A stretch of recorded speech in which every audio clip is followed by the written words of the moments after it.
Chapter 19. And Saul spake to Jonathan his son, and to all his servants, that they should kill David. But Jonathan, Saul's son, delighted much in David. And Jonathan told David, saying, Saul my father seeketh to kill thee. Now therefore I pray thee, take heed to thyself until the morning, and abide in a secret place, and hide thyself. And I will go out and stand beside my father in the field where thou art, and I will commune with my father of thee. And what I see, that I will tell thee. And Jonathan spake good of David unto Saul his father, and said unto him, Let not the king sin against his servant, against David, because he hath not sinned against thee, and because his works have been to thee ward very good. For he did put his life in his hand, and slew the Philistine, and the Lord wrought a great salvation for all Israel. Thou sawest it, and didst rejoice. Wherefore then wilt thou sin against innocent blood, to slay David without a cause? And Saul hearkened unto the voice of Jonathan. And Saul sware, As the Lord liveth, he shall not be slain. And Jonathan called David, and Jonathan showed him all those things. And Jonathan brought David to Saul, and he was in his presence, as in times past. And there was war again. And David went out and fought with the Philistines, and slew them with a great slaughter, and they fled from him. And the evil spirit from the Lord was upon Saul, as he sat in his house with his javelin in his hand. And David played with his hand. And Saul sought to smite David even to the wall with the javelin. But he slipped away out of Saul's presence, and he smote the javelin into the wall. And David fled and escaped that night. Saul also sent messengers unto David's house, to watch him, and to slay him in the morning. And Michal, David's wife, told him, saying, If thou save not thy life tonight, tomorrow thou shalt be slain. So Michal let David down through a window, and he went and fled and escaped. And Michal took an image, and laid it in the bed, and put a pillow of goat's hair for his bolster, and covered it with a cloth. And when Saul sent messengers to take David, she said, He is sick. And Saul sent the messengers again to see David, saying, Bring him up to me in the bed, that I may slay him. And when the messengers were come in, behold, there was an image in the bed, with a pillow of goat's hair for his bolster. And Saul said unto Michal, Why hast thou deceived me so, and sent away mine enemy, that he is escaped? And Michal answered Saul, He said unto me, Let me go. Why should I kill thee? So David fled and escaped, and came to Samuel to Ramah, and told him all that Saul had done to him. And he and Samuel went and dwelt in Naioth. And it was told Saul, saying, Behold, David is at Naioth in Ramah. And Saul sent messengers to take David.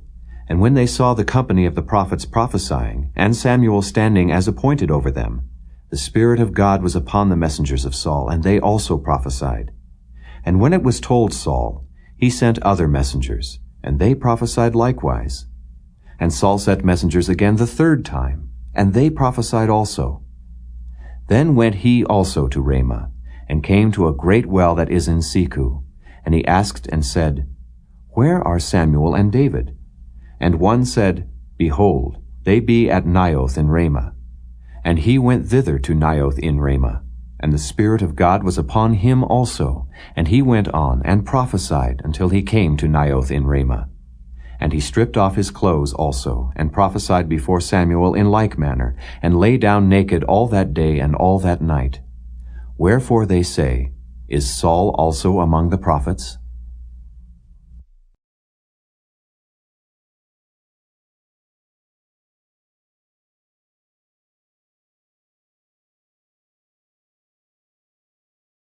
Chapter 20. And David fled from Naioth in Ramah, and came and said before Jonathan, What have I done? What is mine iniquity? And what is my sin before thy father, that he seeketh my life? And he said unto him, God forbid, thou shalt not die. Behold, my father will do nothing either great or small, but that he will show it me. And why should my father hide this thing from me? It is not so. And David sware moreover, and said, Thy father certainly knoweth that I have found grace in thine eyes. And he saith, Let not Jonathan know this, lest he be grieved. But truly as the Lord liveth, and as thy soul liveth, there is but a step between me and death. Then said Jonathan unto David, Whatsoever thy soul desireth, I will even do it for thee. And David said unto Jonathan, Behold, tomorrow is the new moon, and I should not fail to sit with the king at meat. But let me go, that I may hide myself in the field unto the 3rd day at even. If thy father at all miss me, then say, David earnestly asked leave of me that he might run to Bethlehem his city, for there is a yearly sacrifice there for all the family. If he say thus, It is well, thy servant shall have peace. But if he be very wroth, then be sure that evil is determined by him. Therefore thou shalt deal kindly with thy servant, for thou hast brought thy servant into a covenant of the Lord with thee. Notwithstanding, if there be in me iniquity, slay me thyself. For why shouldest thou bring me to thy father? And Jonathan said, Far be it from thee. For if I knew certainly that evil were determined by my father to come upon thee, then would not I tell it thee? Then said David to Jonathan, Who shall tell me? Or what if thy father answer thee roughly?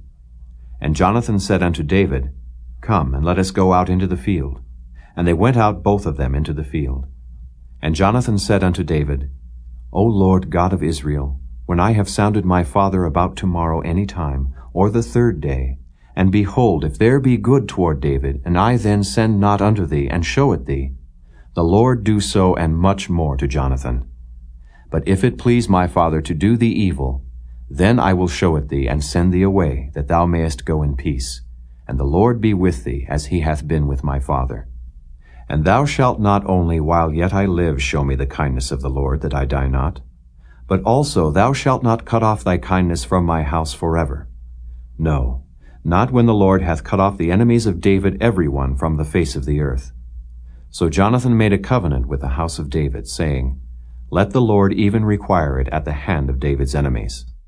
And Jonathan caused David to swear again, because he loved him, for he loved him as he loved his own soul. Then Jonathan said to David, Tomorrow is the new moon, and thou shalt be missed, because thy seat will be empty. And when thou hast stayed 3 days, then thou shalt go down quickly, and come to the place where thou didst hide thyself when the business was in hand, and shalt remain by the stone Ezel. And I will shoot 3 arrows on the side thereof, as though I shot at a mark. And behold, I will send a lad, saying, Go, find out the arrows. If I expressly say unto the lad, Behold, the arrows are on this side of thee, take them. Then come thou, for there is peace to thee, and no hurt, as the Lord liveth. But if I say thus unto the young man, Behold, the arrows are beyond thee, go thy way, for the Lord hath sent thee away. And as touching the matter which thou and I have spoken of, behold, the Lord be between thee and me forever. So David hid himself in the field. And when the new moon was come, the king sat him down to eat meat. And the king sat upon his seat, as at other times, even upon a seat by the wall. And Jonathan arose, and Abner sat by Saul's side, and David's place was empty. Nevertheless Saul spake not anything that day, for he thought, Something hath befallen him, he is not clean. Surely he is not clean. And it came to pass on the morrow, which was the 2nd day of the month, that David's place was empty. And Saul said unto Jonathan his son, Wherefore cometh not the son of Jesse to meat, neither yesterday nor today? And Jonathan answered Saul, David earnestly asked leave of me to go to Bethlehem. And he said, Let me go, I pray thee, for our family hath a sacrifice in the city. And my brother, he hath commanded me to be there. And now, if I have found favor in thine eyes, let me get away, I pray thee, and see my brethren. Therefore he cometh not unto the king's table. Then Saul's anger was kindled against Jonathan, and he said unto him, Thou son of the perverse, rebellious woman, do not I know that thou hast chosen the son of Jesse to thine own confusion, and unto the confusion of thy mother's nakedness? For as long as the son of Jesse liveth upon the ground, thou shalt not be established, nor thy kingdom. Wherefore now send and fetch him unto me, for he shall surely die. And Jonathan answered Saul his father, and said unto him, Wherefore shall he be slain? What hath he done? And Saul cast a javelin at him to smite him, whereby Jonathan knew that it was determined of his father to slay David. So Jonathan arose from the table in fierce anger, and did eat no meat the 2nd day of the month. For he was grieved for David, because his father had done him shame. And it came to pass in the morning, that Jonathan went out into the field at the time appointed with David, and a little lad with him. And he said unto his lad, Run, find out now the arrows which I shoot. And as the lad ran, he shot an arrow beyond him. And when the lad was come to the place of the arrow which Jonathan had shot, Jonathan cried after the lad and said, Is not the arrow beyond thee? And Jonathan cried after the lad, Make speed, haste, stay not. And Jonathan's lad gathered up the arrows and came to his master. But the lad knew not anything. Only Jonathan and David knew the matter. And Jonathan gave his artillery unto his lad, and said unto him, Go, carry them to the city. And as soon as the lad was gone, David arose out of a place toward the south, and fell on his face to the ground, and bowed himself 3 times.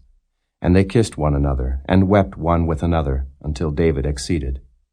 And Jonathan said to David, Go in peace, for as much as we have sworn both of us in the name of the Lord, saying, The Lord be between me and thee, and between my seed and thy seed forever. And he arose and departed, and Jonathan went into the city.